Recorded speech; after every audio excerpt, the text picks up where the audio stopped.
Okay, morning everybody. I have kept you waiting, for which I apologize. And it's about 10 to 11 on morning of Lag BaOmer. In case you do not know the schedule, there's a shir now. The next shir is going to be at 5 o'clock this afternoon. It's going to be a Maimer class. And then at 8 o'clock, I'm planning a Fabrengen, and I'm hoping to put it up here. So that's what's going on today, right? We had this morning. I didn't give a class on Sheish Mitzvah Tefillah. I ended up with a Lag BaOmer Fabrengen also. And like I said, now is our regular Tilim, and then at 5 there's Maimer, and at 8 there's a Fabrengen for Lag BaOmer. This is what I'm hoping to do, and you'll join us whatever you could join. Okay, I'm sorry, I'm sort of doing two things at once, which is why I'm seeming so hesitant. I'm just setting myself up as I come on here, which is not nice, but I was so late, I wanted to let you know that I'm coming. So Hineni, here I am.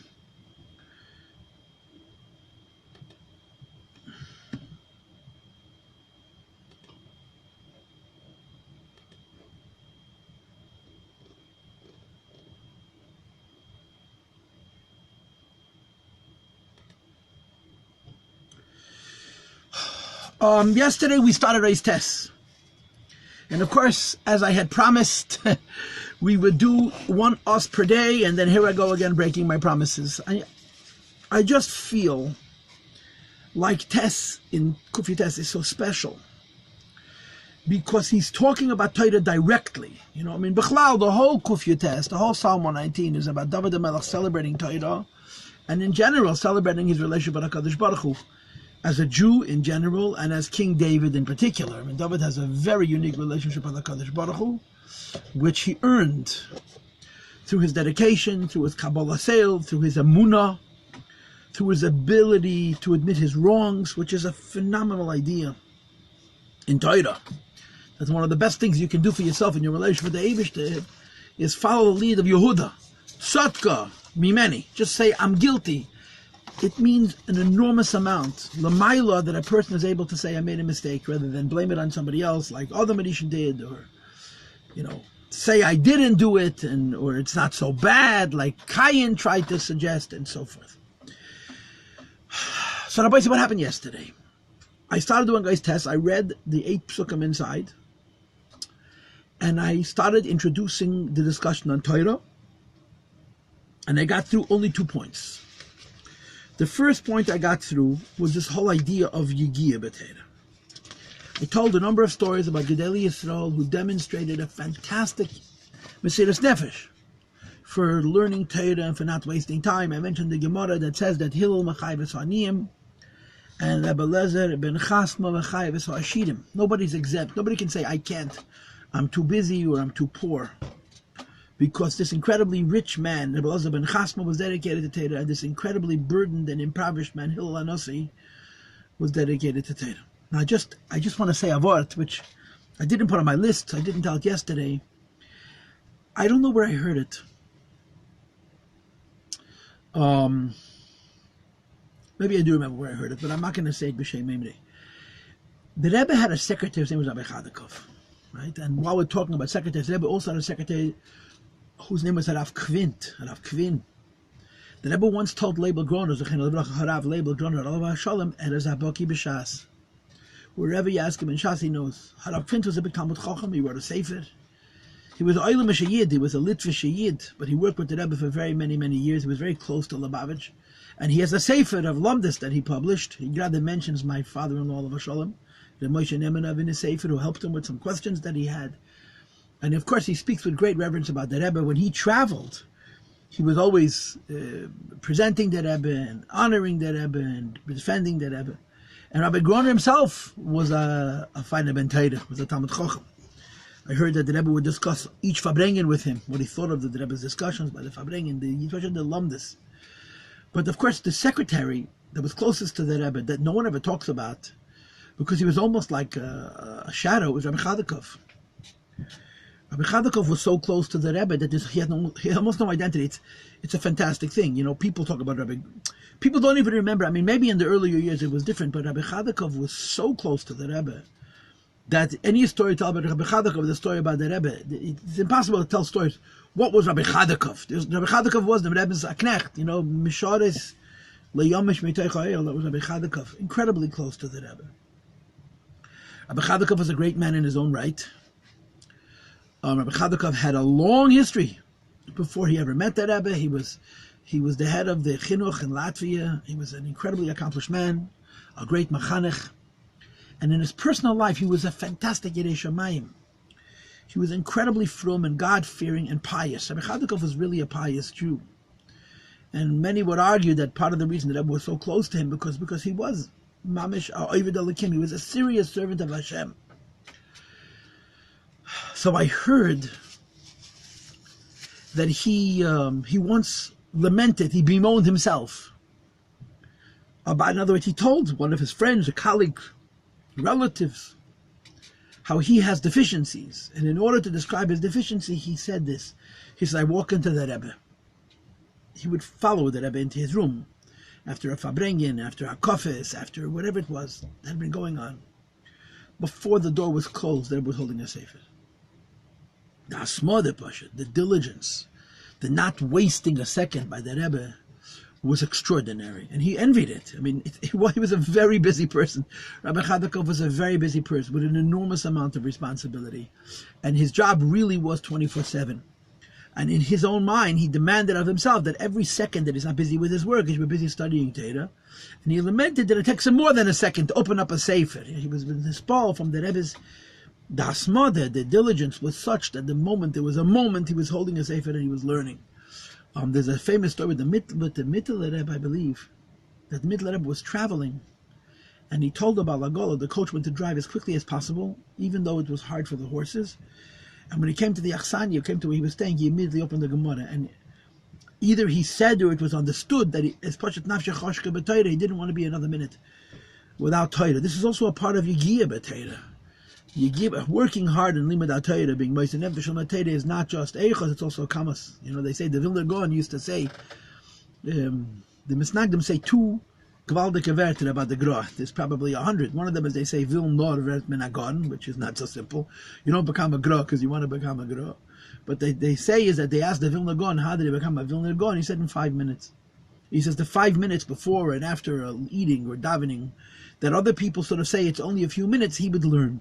And in those minutes collect, that's also part of the day of Yigiyah B'Torah. So we talked about that. And we also talked about the idea that Torah is stacked, the Torah is layered. The Baal Shem Tov said, for every question I can give an answer, and for every answer I can give a question. Because in every world, there is the Shleimus HaTorah in that world. And then the key to going from that world into the next world are the questions that you have in the first world, which open you up to the new world. But in the lower world, those questions aren't questions. Now, I could be Meidich in this. I could go on for weeks, for days, many days, but I'm not going to, because I do want to stick at least basically to our plan of getting through Kuf Yates. So I'm going to move on to several other ideas. Going to get to Torah. And I'm planning that on Thursday, when we reconvene, when we learn next, I'll actually go through the 8 Pesukim. I'm hoping to do this in 3 days. I feel like this Ois test needs to be given more attention because it's really speaking directly to Torah. So I'm breaking my policy of 1 day for 8 Pesukim, but I hope to do it in 3 days.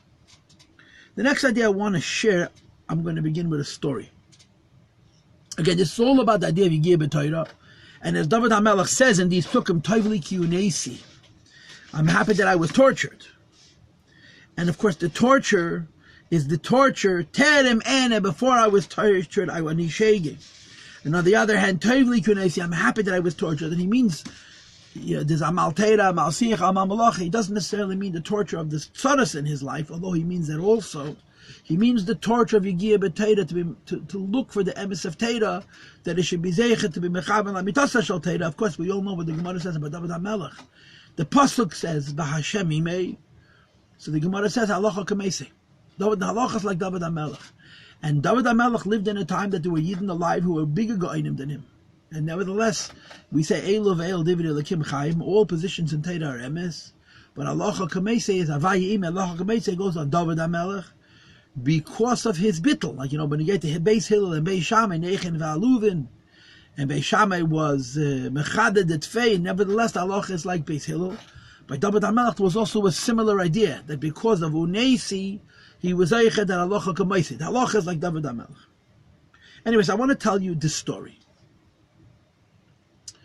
The Rebbe told Soikam upon him. There's different girses to the Maaseh, but the spirit of the story is as follows. Rabbi Yosef Karu, who of course wrote the Shulchan Aruch, and before that he wrote the Beis Yosef on the Tur, and he also wrote a whole Pirush on the entire Rambam called Kesef Mishnah, one of the most prolific writers the Jewish people ever had in Halacha. Agon She'in Kamoyer, the Beis Yosef, Rabbi Yosef Karu, had a Maaseh that happened to him. That he was learning Torah, Nigla, Lamdas, and he came to what he saw was an impasse, a kasha. And he sat on the question. He sat on it for a long time. He tried very, very hard to understand it, and it took him a few days, and he was misyageya, he toiled, unesi, he tortured himself, and toivli, it became good to him. He came up with an explanation, and it delighted him. Subsequent to that, afterwards, he walked into a Beis HaMedrash, a shtibel, and someone was giving a shiur, learning with a few people, the same inyan that he had been learning with such incredible difficulty. And the Rosh Yeshiva, the Maggid Shia, the Melamed taught it the way he had taught it after several days of Yigiyah. In other words, this person had figured it out without knowing that it was difficult. It would have taken the Beis Yosef a few days. And the Beis Yosef wasn't a fool, and he knew that he was the Beis Yosef, and that there's only one Beis Yosef, and that the Beis Yosef is special.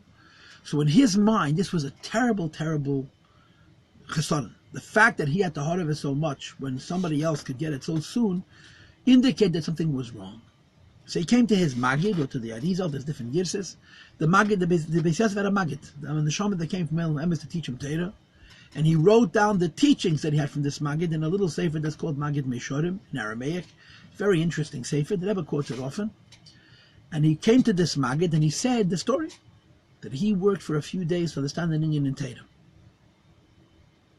Then he found a relatively poshet person who figured it out with no effort, and in his mind this must be an einish. That he must have done something wrong, and the stat momentum ayones chochma, and he was not able to be mechavel amitasa shel Torah, to work so much harder. So he said to the Magid, or he said to the Arizal, what have I done wrong, which has caused me have to work so hard to bring this idea of Torah into the world? Tell me what I did wrong, and I'll do tshuva. Give me a tick and tshuva, and I'll fix it. So the Magid said to him, you didn't do anything wrong, and this is not an einish. It was so difficult for you to resolve something that somebody else resolved with very little effort. There's a simple teretz, he said to him. When the Eibusha gave the Torah by itself is not chokhmah. Torah is not intellect. Torah ain't safe. Torah is godliness. Torah is above reason. Or to say it in more nigel dekaisi, Torah exists on a level of seichel which is called klal, on a higher level of seichel. And on this higher level of seichel, not everybody is able to understand. So the Eibusha gave a koyach that we can bring the Torah down. On the higher level, you say, you have to bring the Torah down from the level of godliness, oyer, to the level of one of asogir, level of seichel. And at a more niggledical level, you have to bring it down from the level of klal to the level of prat. So the Magid said to the Beis Yosef, this requires unbelievable mesiras nefesh. To do this, to accomplish this, to effect this, is very, very difficult. And you have to work very, very, very hard in order to make it happen.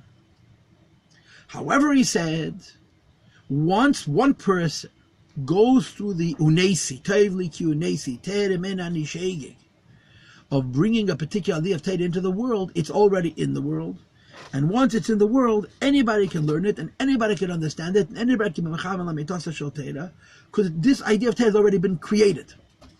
And this is the true meaning of the word achidush in Torah, chidushei Torah. And as the Gemara says, nikas al shmoi, right? In the beginning it's called Teres Hashem.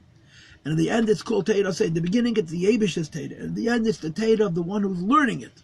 Because when you start out learning Teda, you're simply Kein Achar HaKeda. You're learning the Yebish's Teda. Right? When you reach the higher Madrega of Teda, where you're learning Teda Lishmo, L'Shem HaTeda, then the Teda is yours. This is discussed at length in Samach Vav. It's your Teda. That's why the Chazal say, Devav, Sifse Yeshenim, when you say a Chiddush Teda, that was said by Hillel, or Shammai, or Rav, or Shmuel, or Rav Ashi, or Ravina, or the Rambam, or the Ravid, or the Ramah, or the Beis Yosef, and so forth and so on, they learn it with you, because it's their Teda. It's the Yebish's Teda, it's Moshe Rabbeinu's Teda, like the Rebbe always brings. Everything that any diligent student is going to create was given to Moshe Rabbeinu at Sinai. So the Rebbe says, well, you say, Kol Ma'asher Talmud Vosek Osed L'Chadish. You call it a Chiddush, call it new, a creation, and you attribute it to Moshe Rabbeinu, because it's Moshe Rabbeinu at the level of a Lakus. It's Moshe Rabbeinu at the level of Klal. And you were Zeicha to bring it down from the Deg of a Lakus to the Deg of Prat. So it's the Eibish's Teda, it's Moshe Rabbeinu's Teda, and you get the credit for creating this Teda because you brought down to the level where people can actually understand that this is rather connected to today. It's like Boimer, the famous Gemara, where Moshe Rabbeinu saw Rabbi Akiva being Mechadesh Chedushim, and Moshe Rabbeinu was Chol Shadaita. He saw that Rabbi Akiva is a bigger Talmid Chacham than he was. So he said to the Rebbeinu Shalom, give him the Teda. He asked him who he was, Rabbi Akiva, and Yosef, give him the Teda. And the Eibush said to Moshe Rabbeinu, wait. And then a few minutes later, one of the Talmidim asked a kasha, a question, and Rabbi Akiva answered, Hilchas Gemira la'alacha l'Moshe Misina. This is the halacha that comes to Moshe Rabbeinu.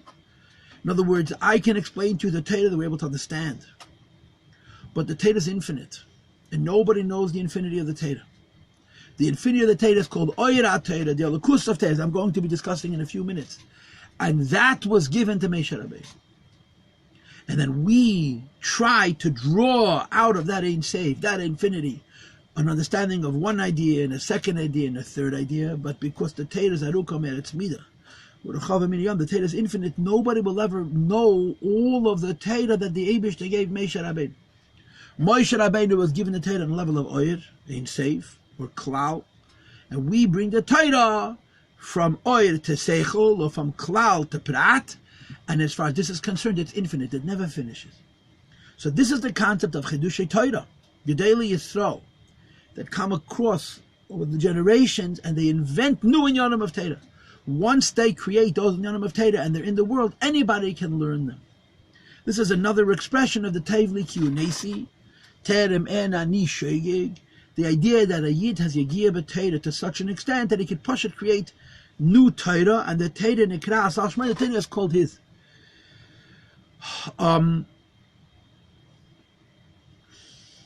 The classic example for this is what the Chazal say, Lenitna Torah Elul Eichli Haman. Yidden were in the desert for 40 years. And they had no obligations. They ate mon, came from heaven. They ate water from Be'er Shel Miriam, and their clothing would grow and would be freshened up each day in the Yaakov. What they do all day, they study Torah. And of course you also know the famous Ma'aseh Mitnei Rachav, that the Arizal said that if a person has a problem with Limud HaTorah, he should be zeicher to draw water from the Be'er Shel Miriam, which goes out into all the Meimes Shabbat on Matzoi Shabbos Kedesh. And the Rachav had a hard time understanding the teachings of the Arizal, until once on a Matzoi Shabbos he took him out into the Kinneret, and he gave him to drink a little water, and after that his mind opened, because he was zeicher to get from the waters of Miriam's well. And that's what is a mini Yisrael Torah. The Matzah Shabbos, you cook up a kais chamen, you cook up water, fresh water, some people are ma'ader, and you drink a glass of tea. With the belief, with the hope, with the prospect that maybe we'll be zeicher to have a connection to the waters of Be'er Shel Miriam, which go into all the waters of the world, and then there will be the real psach libi b'teirasech. Now imagine Jews who did this every day. That's what they did. That's all they had. They ate food from heaven and water from a rock. It was all godly. So their minds were incredible, right? That generation is called in Chazal Dev Deya. The only problem was they didn't want to go into the real world and become farmers. They preferred to study Torah, and even though it makes a lot of sense, it was Hepech Haratz. It was not what the Eibishter wanted. So the Chazal say, Lenitn Torah Lechman means that for 40 years they sat in the desert. They didn't learn Torah. They created it. They created the Seichel HaTorah from the Oira Torah that the Eibishter gave them. So much of that you and I learn, so much of the Gemara, so many of the Svaras and the Taimim, were created by the Teira Midbar. The Eibush gave a Teira. And the Teira is Chachmas Shel HaKadosh Baruch Hu, it's God's wisdom, but ultimately it's Ein Save. And the fact that we can understand any of it is a special gift. But the beginning of understanding any point of Teira is Teiv Li Kyunesi Teremen Ani Shegig. Someone has to be Misyageya, be Mersa Nefesh, has to torture himself to seek emes in Teira. And it can take a long time, like the story of the Beis Yosef that I mentioned. Once they have that Mesiras Nefesh and they successfully bring the Torah into the world, the Torah is now available for anybody to learn. That idea in Torah. And that's the true meaning of the word Achidush. A true concept of Chidushay Torah, of Achidush in Torah, is through Yegiya B'Torah, you bring an idea of Seichel, of understanding that did not exist before. It's a part of the Torah, but it was, quote, never brought down from the Klal level to the Prat level, from the Elokus level to the Seichel level. You were Zeicha to do it. You, a Godly Yisrael Amiti. And that Torah is yours. That's Seif Kol HaDeiros. That's called your Torah. Not Torah's Havaya, but Torah's Say. Not the Torah the Eibush gave us, but your Torah that you were Mechadish. And that's another aspect, or another dimension, of this whole idea of Torah, and Yegiya B'Torah, and the, what David HaMelech is going to speak about in these Pesukim. Tuf Tam V'das Lamdeini, the idea that if you harav in Torah, if you toil in Torah, the Torah comes to you in very high levels. This is another aspect of that. It becomes the third idea that I'm sharing with you about the Torah. And now I get to what is really the most Lag Ba'omer dikishtikele on this whole discussion. In other words, today is Lag Ba'omer. So we're learning to talk about Torah in conjunction with our limud of Kufya Tes. But it's especially meaningful because we're learning on Lag Ba'omer, an Inyan which is very strongly connected to the whole theme of Lag Ba'omer. And I'm going to begin my conversation this way. There's a Maimeh Chazal that says, "B'teirasei shal Rab Meir hayakosov kosnes oyer b'yalef." In the Sefer Ted that Rab Meir owned and used, it said a tunic of oyer. Oyer should be spelled ayin vav reish, which would mean an animal skin, leather. And in Rab Meir's Sefer Ted there was a mistake. It said kosnes oyer b'alef, a tunic of light. But Rab Meir didn't consider a Sefer Torah apostle. He used to actually read from that Sefer Torah and it became the mitzvah of Kriyas Torah, even though it was off by a letter. I saw in my Chassidus, where the Rebbe says that before the original sin of eating from the Eitz Adas Tevara, the Sefer Torah said Kosnes Eir B'Yalef, Eit Eir Kasal Manit Shemaim Kayiriya, and that after the sin it was changed from an Aleph to an Ayin. Rab Meir Sefer Torah still had it like it was Koydem Achet. That's basically the word that says in the Maim. We learned it recently. So the Shaila becomes, what does this mean? It says in Chumash, and of course there's different opinions about this, that when the Eibush created Adam Merchava, they had no clothes. So the Eibush made for them Kosnei Seir. Kos means a shirt, a tunic of oir. Ayin Vav Reish means of an animal skin. Aleph Vav Reish means of light. Vayalbisham, and he dressed them in this outfit. Now Rashi says that this, even though it's written in later in Chumash, at the end of Pasha Shlisha, Revi, it happened before the original sin of eating from the tree of knowledge of good and evil. And Rashi further says that this was not normal clothing. Normal clothing is kalvush, achlif, and bechleif. You take them off, you put on a different pair. By Adam and Chavis specifically, their clothing was like a second skin. It was either like a fur of a shofan or a nevis, a rabbit, or a hyrax, or it was like scales, like we had the keratin, but the nails are made of. Hashem put a covering over them to protect them. That was part and parcel of their goof. And this the Torah is describing vayasel akim lo adam lo ishtei kostas evi albish made a protection. B'terasa shel Rab Meir Sefer Torah wrote that before the original sin, this outfit was not a scales of an animal or fur; it was light. The protection that the Eibush provided from Adam Achava kostas, a shirt oiled with an aleph of light vayalbishim. This is what they were wearing. And according to in the Madrega of Torah of Rab Meir, that remained so even after the original sin. That it says in the Chumash, Kosnei said with an aleph. Like I've told you before, that there's a concept in Torah, that light could be a garment. Because light is a reflection, is a revelation of a source. The source is hidden, Helam Be'etzim. And the oil becomes the lavush that delivers the etzim. And the same is true by Rab Meir. the tunic that the Eibush made from Adam and Chava was oil to protect them and to represent them and to bring the Eibush to them and so forth and so on. Now, I want to apply this to the Sefer Torah B'Pashtus. Okay? So let's talk about this. Number one, says this, of course, I'm not making any of this up. If it sounds good, you can trust I didn't make it up. If it doesn't sound good, then you can blame it on me and but if it sounds good, then I know it sounds good because I'm not making it up. It's because it says in Sfarim. A Sefer Torah has two parts. The white of the Sefer Torah and the letters of the Sefer Torah. And of course, the letters of the Sefer Torah need what's called shittot. They have to make lines, and the letters should be beautiful and in a straight line and the same size and so forth. This is called the lavnunis, the white of the Sefer Torah, and the shachris, the black of the Sefer Torah. Now we know, mimine eshdos, that the Torah was a fire. Before the Torah became the book that you and I learned, which is a physical piece of paper with letters on it, it was fire. So it says that it was eish achera al gabi eish levana. If you could visualize a Sefer Torah made entirely out of fire, or entirely out of light, the background of the Sefer Torah was a white fire, and the letters that emerged from the white fire was a black fire.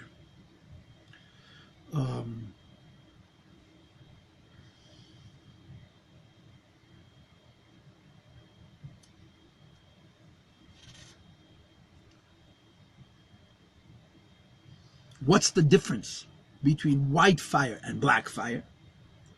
So look at this is discussed in the Maram of Chanukah amongst other things in Torah. Look at a fire. It's called in Zohar the Hoira Ukma and the Hoira Chivra, black fire and white fire. The fact is this: you have a candle, and the candle has a wick, and the wick is on fire. So if you look at the fire, that wick, you'll see that the fire closest to the wick has the darkest hues and darkest colors. There's a deep blue and there's a purple.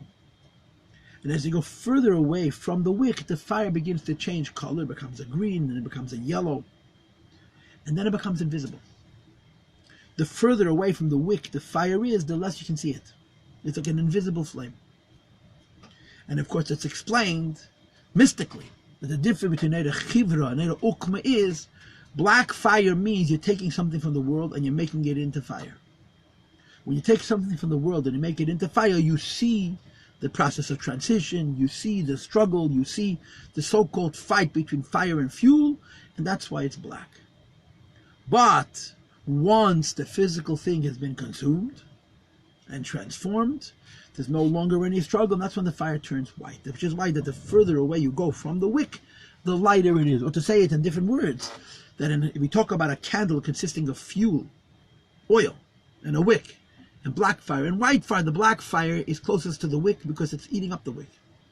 The white fire, which is further away, is actually connected to the shemen, to the fuel, which is lower than the wick, because this is what's meant to burn, what wants to burn, that burns beautifully. This is Inyan Hashem, the oil, not the wick, not the physical thing, not the piece of cotton or cloth. So there's a concept of black fire and a concept of white fire. And again, in this world, black fire is connected to birur, and white fire is connected to absolute. Now, a Sefer Torah didn't come from the world. A Sefer Torah came from heaven. The Eibishter gave us a Sefer Torah, and mystically he gave us a Sefer Torah, which is white fire, which is a higher level. And emerging from the white fire is the black fire, which is the oisius, the letters of the Sefer Torah that we see. But by the Eibishter, the black fire is not emerging from the white fire because there's a struggle. The black fire is emerging from the white fire because there's a tzimtzum. Hashem hides the quality, the madrege, the echos that the white fire represents, that there should be a visible set of oisius, which are represented by black fire, or an idea of black fire, which we're able to see, which is representative of the oisius of the Sefer Torah. And of course, as you know, one of the interesting halachas of a Sefer Torah is that the Rebbe say this often, the oisius have to be muk of gevil. Every letter has to be separated from all the other letters by white. They're not allowed to be touching. And if they were touching and you separate them, you go into a whole shal that's called chok toiches. Are you just separating the letters, or are you creating the letters, and it becomes puzzle and you have to rewrite them against a. But there's a spirituality, there's a mysticism to this. The mysticism to this is as follows. The white fire represents Ein Sof, Sev of Kalam. The black fire represents Mamala Kalam. In other words, the white fire represents an infinity, which is the highest level. The problem with infinity is we can't relate to it. We don't experience it at Bichlal. We don't experience it altogether. And even if we were able to experience it, we would not be able to process it. We would not be able to interpret that experience, that enlightenment, that which should translate into how we live behaviorally. So the Eibishter gave us a favor, a second favor, that from the white fire emerges a dark fire. From the Ein Sof emerges a Gvul and a Tziyur, which was closer to us. And we're able to process it, we're able to see it. And of course the Avodah is that now you extrapolate backwards. You look at the letters of the Sefer Torah, and then you understand the white which is behind those letters. In other words, the mysticism of Sefer Torah is that the parchment is not just a piece of paper where you write words. The parchment represents God. The words represent the God which is being forward to us, because the words we can relate to and we can understand. And the hope is that if we understand the words well enough, we can go backwards from the ideas that the words themselves teach us to have a little bit of a sense of the white light which is behind, which is outside, which surrounds those letters. That's the mystical idea of a Sefer Torah. In other words, the Torah that we have from earth to heaven comes from a Torah which is from heaven to earth. The Torah which is from heaven to earth goes first from an Ein Sof, from a whiteness to a black which emerges from it. So there's two Torahs, right? There's two Aron Kodesh. We talk about this in Parsha class. That when the Eibishter told Moshe to build the Mishkan, the first thing he said was the Aron. When Yidden built the Mishkan, in fact, the last thing that they created was the Aron. What's the constancy? Because what comes out of heaven first, man arrives at last because it's the deepest and the highest. And the same is true with the Sefer Torah. The Torah begins from white to black.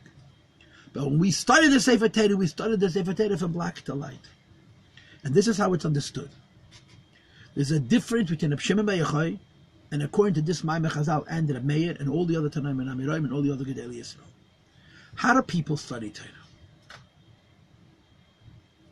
The process, the exercise of studying Torah is you go from black to white. First you don't know, and then you know. You see the black letters of the Sefer Torah. And if you're an ordinary person, and an ordinary person we mean Rabbi Yossi, and Rabbi Elazar, and Rabbi Yehuda, just not Rabbi Shimon. These black letters beg to be understood, and by themselves they're not understood. So you only understand them by asking questions. You look at these letters, the letters don't make sense, they don't say enough to you, so you ask a question, and you go from the question to the answer. You go from the darkness to the light, from not knowing to knowing. In other words, the process of Limud HaTorah, which is discussed in the Tzamach Vav, an unbelievable arichis, is an event, a phenomenon of unbelievable yigiyah, of incredible toil, incredible hard work. And the way it works is, like the Gemara says, first there's darkness, then there's light. First you don't know, and then you find it out. This is true of all life. Everything that we know comes from curiosity, and from asking questions, and from frustration, and from stick-to-itiveness, from perseverance, until we find an answer. So the Eibishter gave us a Torah. The way he gave it to us, the black light came from the white light. But the way we process it, we go from the black to the white. In fact, the black itself, we don't see the oil. We see the choshech, we see the kasher, we see the not understood, and we question it, and we ask about it, and we wonder about it, and we frustrate ourselves. And if the Eibishter helps us, we're mechavan lamitasa shel Torah. And again, as the way Chassidus would explain it, we hope and trust that at one point we should have a shaychus, not just to the cheshchas, to the black of the aces of the Sefer Torah, the way they reveal, so to speak, a black light, but through it we should come in the Lashon Chassidus, Mevin Davar, Miteich Davar, from Amala Kalam, and you come from Seviv Kalam, and from Cheshech you come to Oir, from Ukva you come to Chil, from black you come to white. So the process of Torah as we know it requires Unesi, Yegiyah, from Cheshech to Oir. But the Meir was different, as was Rashbi. How so? They didn't see darkness. Rabbi Shimon Yochai didn't see kashas. He saw lichtigkeit. But Rabbi Shimon Yochai, when the Meir opened up a Sefer Torah, and they looked at those letters, they didn't see questions, they didn't see things that are blocking and hiding godliness that they have to overcome. They saw a gilui. The letters of the Sefer Torah shone. So B'Shim Yochai doesn't ask questions, and B'Shim Yochai gives answers. This pshat we have in the Zeh, which is brought in Tanya, that in Pnimis Atera, Leis Talmud, Le'Kasha, Le'Machloikes, there's no questions, there's only answers. Because in the limud of Pnimis Atera, there is oir, lichtigkeit. And Rab Shimon Bar Yochai only saw light. So Rab Shimon opened up a Sefer Torah, he didn't have any questions. He had answers, he had insights. And his insights come from a very high level, but his insights at the same time are unbelievably thorough. You know, sometimes people say wonderful ideas, and when you start to examine them, they turn out to be empty, substanceless, sheker. Rashbi was a deep chacham. He saw oir, he saw light, and on that basis he revealed Torah, not b'derech choshech ve'er, kasha and teretz, not knowing and then knowing. He saw light in the first place, but his light was emes. And because his light was emes, it came down to a level of seichel and remained true. Or to say it in different words, most people go from acherayim to ponim, from the back of the Torah, which is the seichel and the limud Torah, to the face of the Torah, which is oir and alakus. Rashbi went from oir, from the pnimius Torah, from the godly level of the Torah, to the seichel Torah, und es hat ausgehalten. And it remains true all the way till the end, because that's the integrity of Rashbi. That's the moyach of Rashbi. You know, I'll say it to you in other words. The Chazal say it says in Sfarim, and it's brought in Chassidus and Kama Makim. It says, "Maimer Chacham in Chacham Kamal Nisayin." You're not smart until you test things. You have an idea, a hypothesis, and you design whatever it is, a machine. You don't know if it's true till you test it. And when you test it, you usually find mistakes.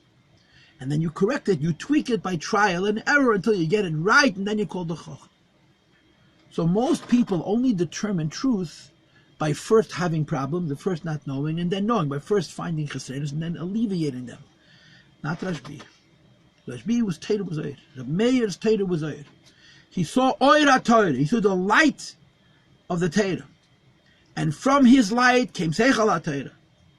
And there was never a mistake. And there was never the need for not knowing, for the choshech, which is going to bring to the air the kasha, and then the teretz, the klipa, and then the gedusha. He saw the air lechatchila. This is an incredibly high idea, and this is really the chiddush of pnimius haTorah. You know what the Ramak calls ha'oiske b'kabbalah, real mukubbalah. The Rabbi Seder Nisiyenu. They don't have Torah b'derech kasha and teretz. They have Torah b'derech Torah eir, or eir haTorah. And of course, this is the Ashgacha Pratis, that so many of the Sfarim of Chassidus are called Torah Eir and Eir Torah or Eir HaTorah, because that's exactly what Pnimius HaTorah is. It's Torah level of Oir. The opposite of Oir basically is Choshech. The opposite of Oir, more involved, is Seichel. But Seichel is Derech Eshech V'Yeir. Acherayim, first you don't know and then you know.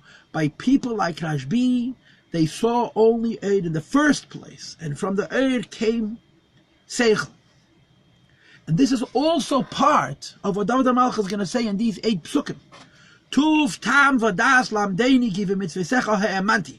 On the one hand, he's saying, Tevli kiunesi, that I came to the emes of Torah. I've reached a madrega where I understand the Torah well and correctly. Or I have a right to ask of the Eibusher that he should give me more because of my incredible yigiyah b'Torah.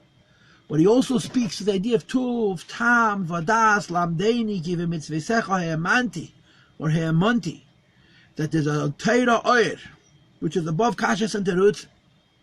And David HaMelech Yigiyah b'Torah entitles him not just to getting answers to his questions and redemption for his hard work, but to experience Taimei Torah, the neshama of Torah, the pleasure of Torah, the shashuim, as he's going to call it in these prakim, the delight, the toy, the plaything of Torah, which does not come through a kasha and teretz, it's oir. But it's a very high madrege, and David HaMelech says, I deserve this. The Tevli kiunesi, the terem ha'enani sheigeg, gives me a right, not just to understand that on the level of halacha, it even gives me a right to be able to say to Atma Ein Sof, to be able to say to HaKadosh Baruch Hu, Tuv, Tam, Vadas, Lamdeini, give me your Oyer HaTorah as well. And this is the 4th idea that I wanted to say in the context of this introduction to Tess, to Ois Tess. Now, to give you a little bit of a case in point for this, I want to mention a word. And I suppose you could say that what I'm about to say is in conflict with the 2 things I spoke about today. First, the story with the Beis Yosef, the Mimam Shech Terech Melakus to Seichel from Klal to Prat. And the second thing that interested Shara Meir and Reb Shimon was Oilach Atchila. And that is, I saw it in Chitrik Sefer, I think, in the Shimon Dvar from Harav Yehuda Chitrik Olav Hashalom Zachreni Lebracha. That he writes, of course, from his Mashpiyim, from Reb Greina Mistamer, that the Mezritcher Magid had a policy. And he said as much, that when an idea of Torah enters into his mind, he says it immediately. Even if there's nobody around, no one to say it to. He brings it into the world. In the belief that once it's brought into the world, it's here. And once it's brought into the world and it's here, anybody can go and get it and make it his own. And you should know that Rebbe said a similar thing. For those who remember, the last 6 months, before Chazai Noder, the winter of Nun Beis, the Rebbe's style of speech changed radically. It became very hard to understand the Sikha. You had to have so much bittul. Until that point, the Rebbe's Sikhas had a beginning and a middle and an end. He would go in a circle. He would start off with a question, move on to an idea, and go back. During the last months, the most recent months, that we have Torah from the Rebbe, Be'ez Galos, the Rebbe would start a topic, move on to a second topic, move on to a third topic, and never go full circle, never finish. Sometimes he would dedicate to a topic 20 seconds, a minute, 2 minutes. He would open up ideas and never go back to them. Now, if you look in the Sikhas of Nun Beis, you see how brilliant they are and how scholarly they are. You realize that a lot of the ideas that the Rebbe brought up that winter were ideas that he had spoken about here in many, many years before. And he was just referencing them again. And when they prepared the Hanochas, they wrote out the whole Torah based on the conversations that the Rebbe had had years earlier. But there were also ideas that the Rebbe had never spoken about before. I remember specifically that during Sukkot, Nun Beis, the Rebbe asked a question, how do you do Kiddush Levana when you're standing on the moon? And he meant it seriously. He said you have to ask a Shaila Arov, how do you do Kiddush Levana when you're standing on the moon? The Rebbe must believe that there's going to be a point where there's going to be a Yid who's going to be standing on the moon, who's going to want to say Kiddush Levana, and he's going to have to know how he's going to make Kiddush Levana. The Rebbe didn't answer the question, he just raised it. And then he said the famous thing that Rebbe would always point out, that the Rabbonim have to be up to date with all the new technologies and all the new shailas. They have to research, they have to learn, they have to educate themselves, so that they're in a position to answer these questions, these modern shailas, with proper information, with proper background, proper sufficient data to be able to answer the questions intelligently with an understanding of the circumstances. So the Rebbe says, I'm bringing up these ideas because this is the Rebbe says, there's a minig b'zman ha'achare. My custom in the recent times is that an idea enters into my mind, I immediately bring it into the world. And I say, the Rebbe used to say at that time so much, Ten la'chochom v'yech kameid. I'm opening up a lot of doors. And the pnimius ha'inyan is, what the nigla is nigla, but the pnimius ha'inyan is, I brought it up. So it's in the world. Now you have to go and find what I didn't complete, because the Rebbe Kvayachal didn't have time to say everything in longhand because how much he needed to say during that tkufa. So he would open it. This is a similar concept to what we're discussing here. If you're the Magid, or you're the Rebbe, so certainly your madreg of Teira is Teira Eir Teira. And your struggle is not like a typical struggle. Most people's struggle is they want to understand. The Rebbe's struggle is, how do I teach? If a person sees Eir Teira, the godliness, the Ein Sof of Teira, in its inception, in its source, and he has to teach it to, forgive me for being candid, with jlobis, simple people, relatively speaking, he has to find a language that they're able to understand. Like I mentioned the other day, that the Rebbe's minig was that he prepared the Rashi Sikha in the presence of Hasidim. So I once heard from a mashpia of mine, and the Rebbe did so, that he should know how to prepare for whom he's preparing. And the highest level of this is the idea of Teira Eira Teira, which has to be brought down to the madreg of Seichel Teira. And this is what David is saying, Tuf Tam Vadas Lamdeini, give me Eira Teira, I earned it and I deserved it. As you'll see in Mitzvah Hashem when we do the Oisias of the Perek inside. And Abai says, so we just had a bunch of ideas that bring out how much there is in the Torah, and therefore how much Yegiyah there has to be. First of all, the Etzamin to understand it. And second of all, to see the ladder of Torah, and the bridges between the level of Pshat and the level of Remes, and the bridge between the level of Remes and the level of Drush, and the bridge between the level of Drush and the level of Seid, and the bridge between the level of Seid and Yechidah Shabbatayra, which is Zui Teres Achsidis. That you have questions and have answers. And a question on a level of Pshat is certainly a question on a level of Remes. But a question on a level of Remes is not necessarily on a level of Pshat. The Rebbe used to say that in Pshuta Shal Mikra, the fact that the Torah repeats something twice is not a kasha. But on higher levels of Torah it is. And many other things like this. And again, I told you I don't want to be ma'idech in this, but this is one of the ideas. That what separates one level of Torah from another level of Torah is not so much the explanations, it's primarily what's a question. That's why you say Stam Makshna Ma'aretz and Shailas Chocham is Chatzi Tshuva.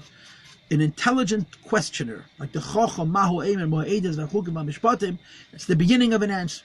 Because this question is opening a door. And it forces, and it pushes, and it exposes the issue that can be extrapolated and it can be expounded. So the question makes the answer possible. There's the idea of Chochmas HaTorah. So there's a lot of yigiyah, a lot of toil to understand the Torah, and to go from a world to a world, understanding it on a pshat level, and on a drush level, on a remez level, and on a drush level, and on a seid level. And then, of course, ultimately, this is not stam hazeh, going from level to level. The highest level of that is going from the klal to the prat, from the eir to the seichel. And lastly, there are some yidden who do this without yigiyah. There's such a mhusav alakus, like Moshe Rabbeinu, like Rashbi, like the Baal Shem Tov, like the Rebbe, that their level of Torah lechatchil is oir. They know the Torah from a perspective of oir, where there's no yigiyah. And the yigiyah is to bring it from eir to chayis, from eir to eisius, from eir to seichel, that we should be able to understand it. And all of this is included in these 8 pesukim, at least the way I'm teaching it to you. And there's one more thing that I want to say.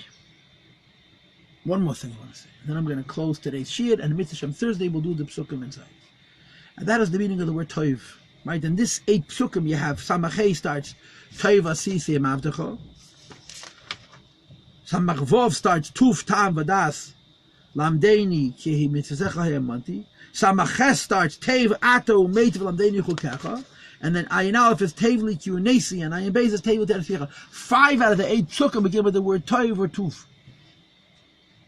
So there's a discussion in Chassidus which is worth giving a few minutes to. This is in Hemshech Eter, and the emes is already in the Likutei Torah. It goes on the pasuk Ach Teva Chesed. Yedefuni Kol Yimei Chai v'Shavta Beis Hashem Lerechamim.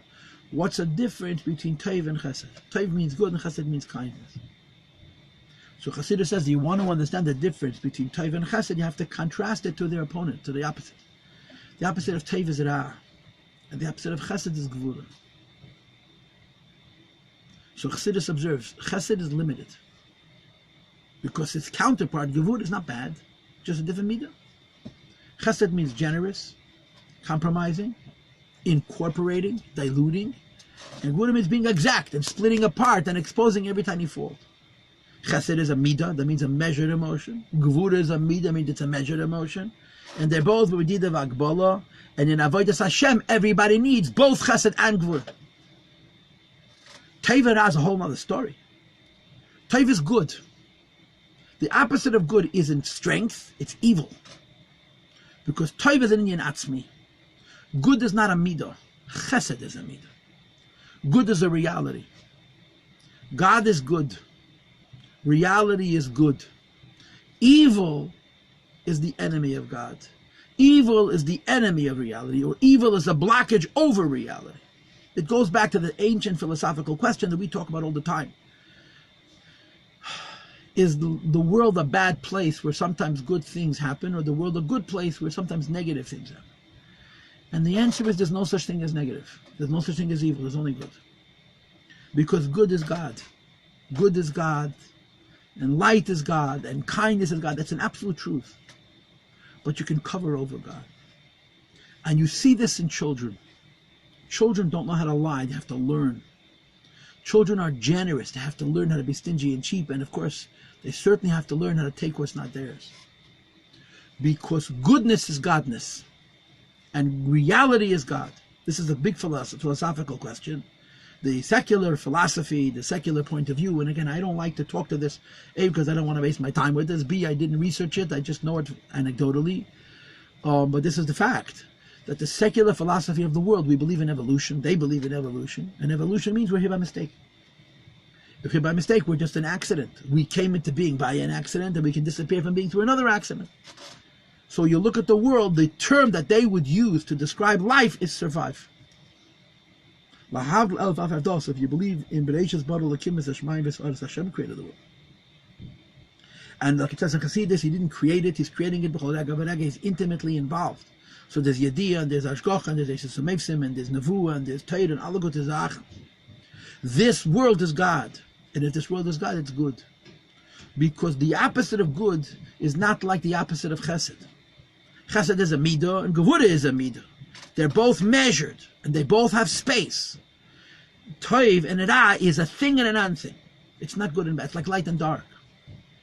As we discussed so many times, this is a different kasha of Ein Kan Hamakom L'Harach Bazeh, but Bepashtus. Darkness exists because there's no light.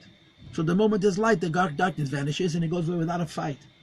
Good and evil is darkness and light. Good is true. Now the world, it says in Kabbalah, it's brought in Tanya, the world seems quite evil. But nevertheless, in the same world, the Rebbe calls it Basi Legani Ganesh HaKadosh Baruch Hu. This world is inherently good because it was made by God, and God is goodness. There's trouble, there's problems, there's evil. I always say this to people, the way they look at the reality, they tend to presume that the world is a terrible place. But it's intellectually dishonest. People look at this world and they think of it as a terrible place because they're not realistic about how they're observing it. It's a simple common sense question. The majority of events that happen in this world, all told, are good or bad. The majority of interfaces, of meetings between one human being and another human being are good or bad. And certainly the answer to the second question, and I would argue even the answer to the first question, it's a preponderance of good. For every article in the newspaper about somebody who hurt another person, there's 10 stories on the street that are not in the newspaper about a person helping another person. But kindness is boring. There's a preeminence, there's a predominance, there's an incredibly greater proportion of good that happens in the world, whether it's happening by itself or it's happening through human action. Because God is good. It's an essential truth. And evil is simply, it's not the opposite of God, it's the lack of God. Now Hashem gave us the Yetzer Hara, like it says in Tanya, the Eibishter created the Yetzer Hara and gave him enough power just to allow us to think that evil is real. And everything after that is our doing, our choosing it, our believing it, our following it. But God, good and evil is like light and darkness, like it says in Tanya, end of chapter 29 in Tanya. So there's a sugya chassidus about the word toiv. Toiv isn't kindness, because kindness is a style, is a type of gift. Toiv is not a type of gift, it's the gift of everything. Toiv, God is good. Good is God. They're the same. When you see goodness in people, they're expressing God. When you see evil in people, they're not expressing the opposite of God. They're covering over their own God. That's why most people, most of the time, when they do something wrong, have a conscience. They have guilt. They're pathological criminals that are sick, that lose their conscience. But in the human condition, there's a fundamental reality of goodness. And that goodness is the God within us, and is the basis for how most people certainly would like to live their lives. And sometimes people say they can't afford it, right? So therefore, without God, you survive on this planet, in this life, and with God you live. And the root of that living is toiv, because the world is good, life is good. We have challenges, but the challenges never change the fundamental reality that this life is good. And that's the meaning of the word toiv. When David HaMelech talks to Torah, talks about Torah, he says 5 times, Toiv asisi abdecha, tuv tam badas lamdeini.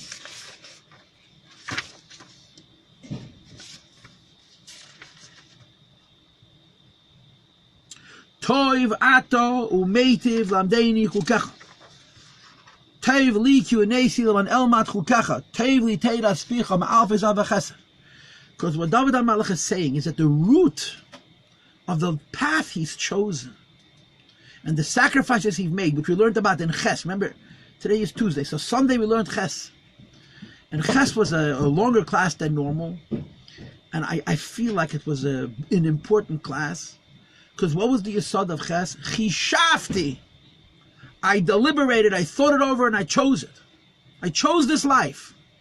And when David HaMelech, when a giant, a person with the kind of health and clarity, like David HaMelech, Terach thinks it over and chooses it, the dedication is absolute. This is the way I'm going to live, and I'm not going to live any other way, and I'm not going to split myself in two, and I'm not going to have free nights and weekends. I'm in to Avodas Hashem. And based on that Chishafti, there is a Mesiras Nefesh for Torah, and based on the Mesiras Nefesh for Torah, he seeks Ein Toiv Ela Torah. Torah is Toiv. What does that mean? Torah is God. Because goodness is godness and godness is goodness. This sounds very cliche-ish, but it's real. You know, this is a whole discussion which you can discuss at length, and it's the emes is that it's take emes. A child knows good from bad inherently until you teach them bad. Children don't lie, children don't steal, children don't hurt, because the basic condition of the human being is that they're a reflection of God, and God is good. The world corrupts it, and it began with a fellow named Adam and Eve, and then a fellow named Cain and Abel, and then it's been downhill from there, but the fundamental truth still remains. At the core, at the heart of every single person is Toiv. David HaMelech says, I want that exposed, at least to himself. He wants to see in the Torah, not just the chesed of the Torah, and the gevura of the Torah, and the seichel of the Torah. He wants to see the oira Torah. He wants to see God in Torah. He wants to see how the Torah and the world are one, how everything in the reality of the world is written in the Eibishter's blueprint, which is the Torah, the way the Torah is on a madrege of Toiv. The whole reality is good because the Torah is good, and the Eibishter created the world according to the principle, to the blueprint of the Torah. David wants to have that Toiv. In other words, he wants to see the Torah on such a fundamental level that you almost don't have to learn it from a book. It's almost an absolute truth. But to get to there, you have to go through all the steps that David HaMelech is going to describe in these 8 Pesukim. Okay, so this is my introduction. I hope what I said was clear. So between yesterday and today, I basically did 5 ideas. Number 1, the idea of Yigiyah B'Torah, working hard simply to understand the Torah. Number 2, to understand the ascent from level to level in Limud HaTorah. And number 3, to go from the Klal or the Eira Torah to the Prat and the Seichel Torah. Number 4, that there are rare individuals for whom this is from the top down. They go from Oir to Seichel, from light to understanding, because they have the Panim before the Acherayim, like Rashbi. And the last point is why in these 8 Pesukim the word Tov is repeated 5 times, at least. And in from 5 o'clock there'll be a Maimed, Hemshech to yesterday. 8 o'clock will be B'neder Afabreng. And we will continue this on Thursday. I'm hoping to complete it on Thursday. Good morning, and thank you for coming and listening.